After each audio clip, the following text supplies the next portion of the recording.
What's up guys, Shrimp TCG here. I was gonna make this video a few weeks ago already, but I fell sick and I had a lot of things in work, at work rather, that I had to do.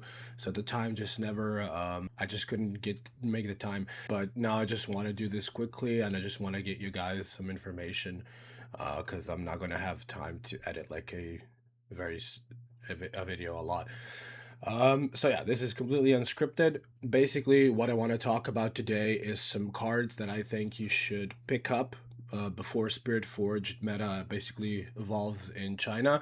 I was gonna do it before Spiritforged actually drops, but time really got the better of me, and you know.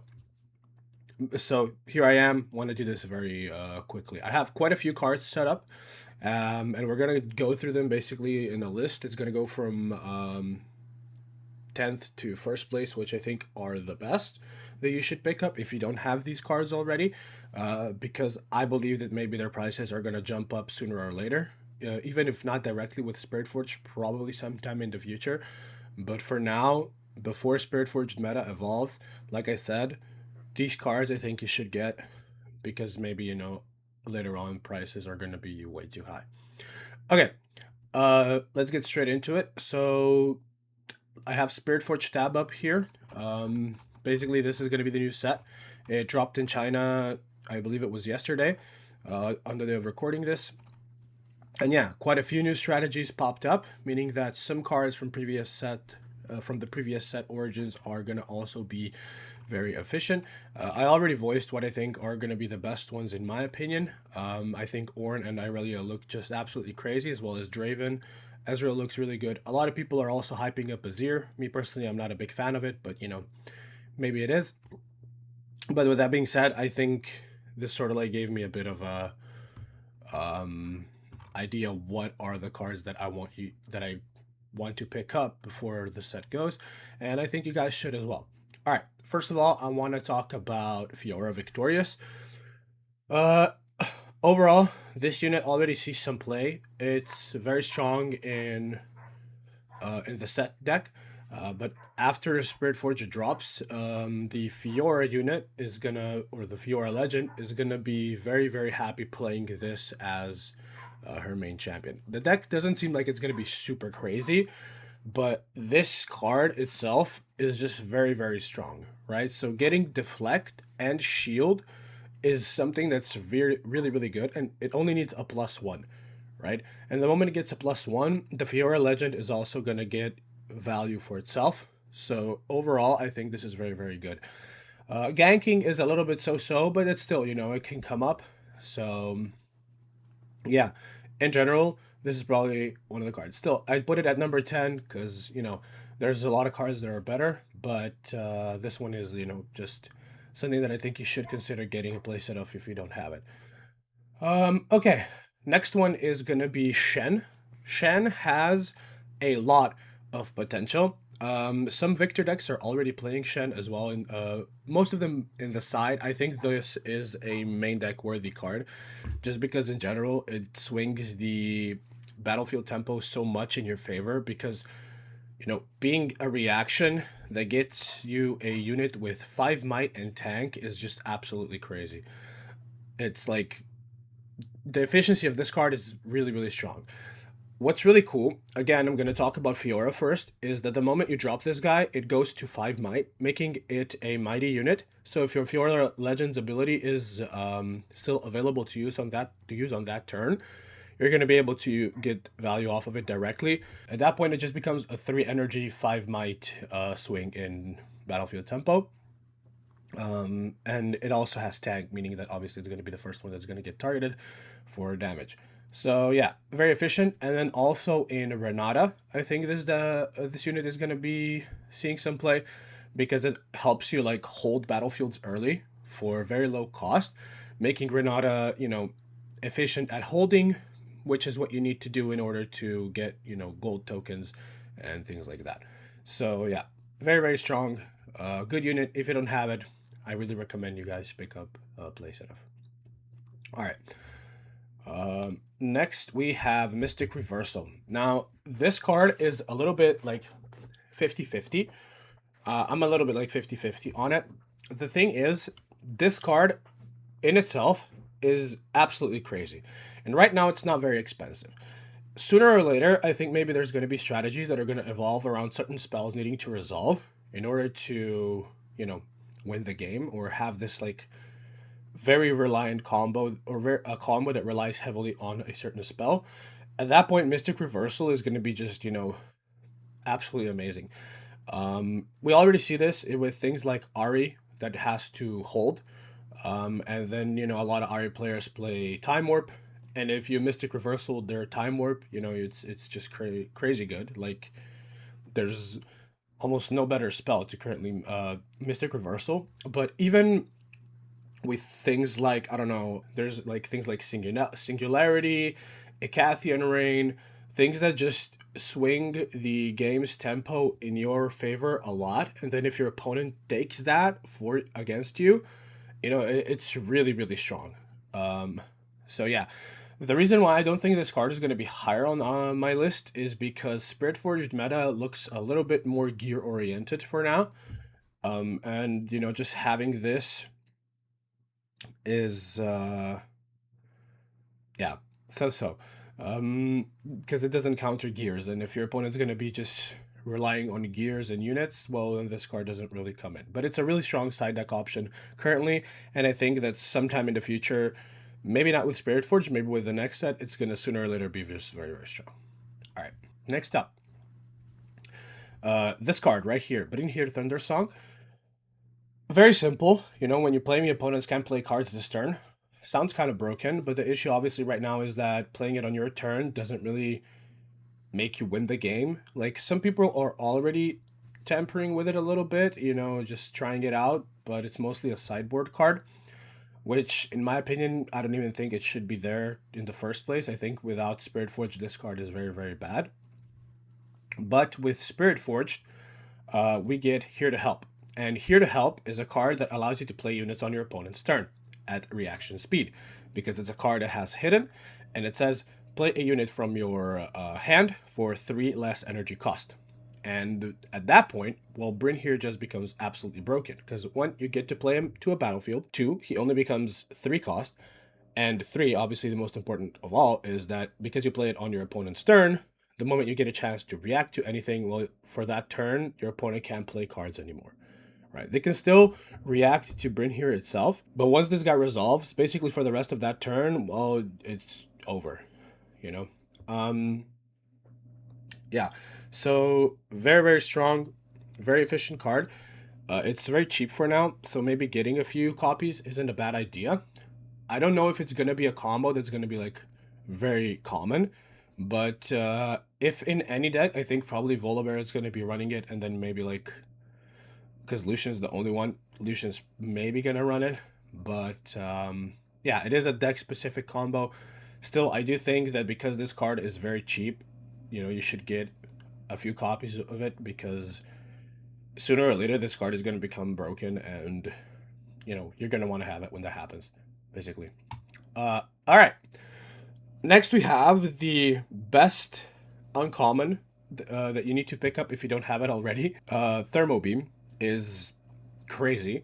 When I talked about Mystic Reversal, I said how the game is going to go into a gear oriented direction, meaning that Thermo Beam is just going to become this nuclear button that you're going to press, and it's just going to wipe out the field for all of the gear your opponent currently has. And if they don't have something like Wind Wall to basically counter it, well, then this card just resolves and it can like win you the game on the spot, because the tempo swing it can bring, if your opponent has like 5, 6, 7 gears that you just nuke off of the field, it's way too strong, right? They can't defy it because it's too costly. So defy itself isn't very good. So they have to wind wall it, and if they don't have the power and energy to wind wall it, or if they don't have wind wall, basically, this is just wait like the like I said, the tempo swing you get off of this card in the next set, absolutely crazy. Get yourself a playset if you don't have it already. It's very cheap right now, but sooner or later, I think this card can jump up in price a lot. Yeah, it is probably still going to be only a sideboard card, because obviously, if you're not playing against a gear oriented deck, well, then this card is just ass. but when you do, you're going to want to have it. So yeah. Okay, next one, Vi. All right, Vi, in Houston, Annie won. So Vi is obviously a very big part of Annie, because the way Annie plays the game is you want to get to 6 points as soon as possible, and then just, you know, you always have this Vi and Ride the Wind combo that you are threatening to win the game with in a single turn. So Vi is a rare card, and in Spiritforged we get Draven. And Draven is also a purple and red um, combination of colors. And Vi with Ride the Wind is going to become such an efficient combo in Draven, because not only are you going to be able to take both battlefields, then you also draw 2 cards off of it, which is just really, really strong. So, yeah, I think if you don't have a playset of Vi, you should definitely have it, because she just becomes such a powerful unit in almost every red deck.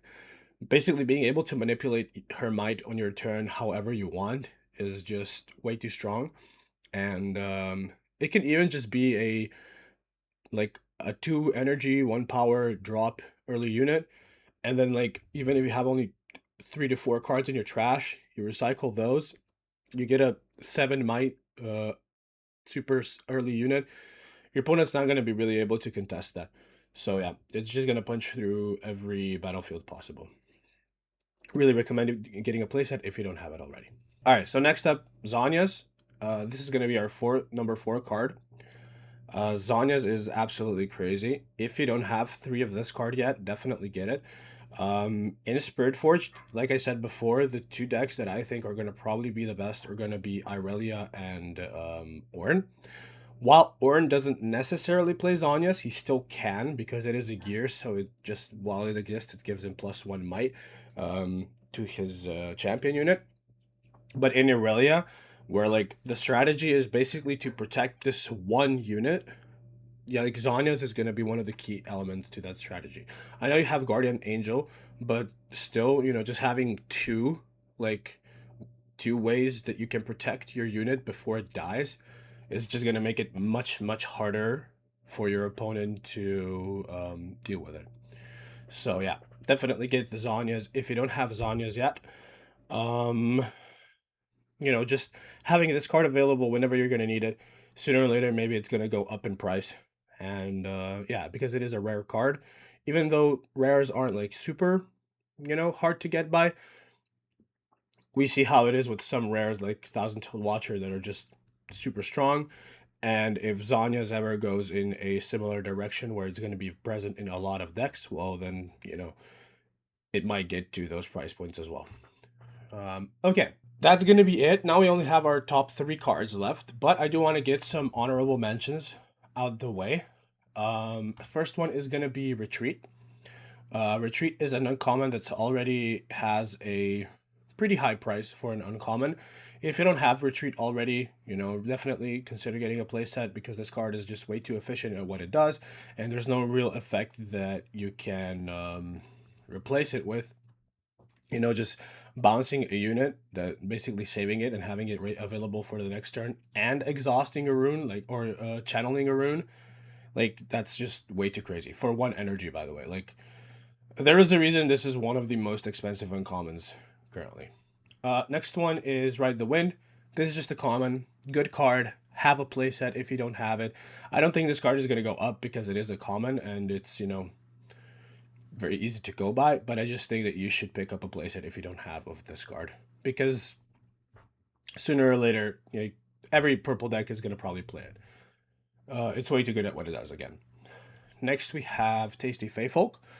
I didn't want to put this in the actual list because it doesn't really change with Spiritforged, but in general, a lot of green decks are going to play this card because this card is just super efficient. Like, it does a lot. It can get accelerated, it channels 2 runes upon death, and it draws you a card. Like, what else do you need?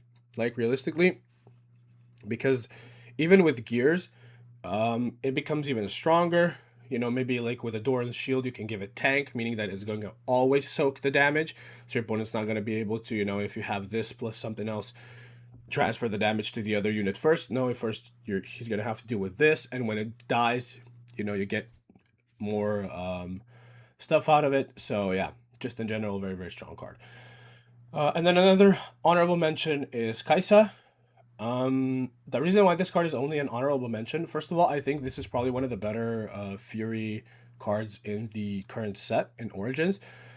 Pretty much every red deck is going to play this card, right? It has Accelerate. It doesn't cost any energy if you don't accelerate it. Whenever you conquer, you draw a card. It's just so good, right? The reason why it's only in honorable spots is because it's already so expensive. But even if, you know, every deck is going to play it, I don't think the price is going to go up by a lot. Maybe like a few more bucks, but probably not a lot. That's why I didn't want to put it in the actual list, because I don't think, like, if you don't have it by now, most likely you're not going to buy it right now unless you really, really want to play it. Okay, that puts us at our top 3. And first, I want to talk about Darius. Darius is insanely strong. It's very cheap currently. It's not super expensive.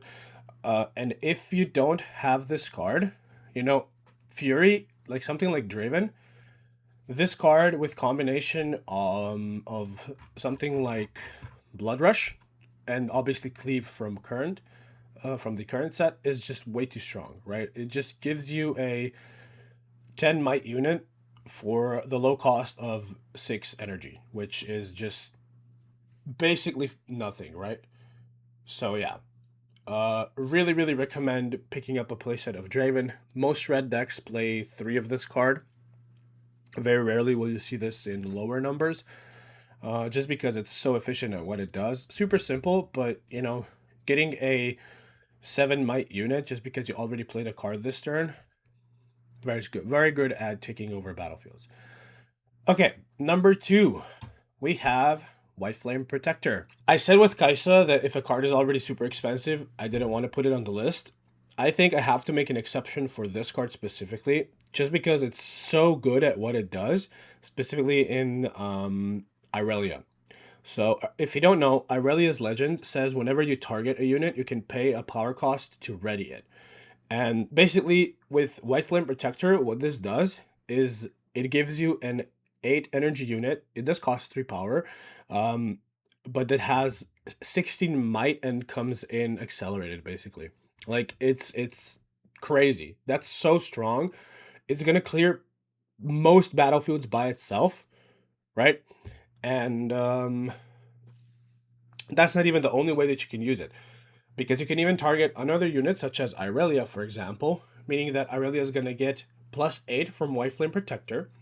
Then, because you targeted it, it gets +1 from itself. And then because you ready it with the Irelia's legend ability, it's going to get +1 for that as well.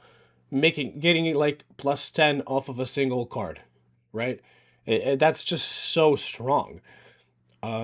So yeah, absolutely crazy. Definitely get this card if you want to play Irelia.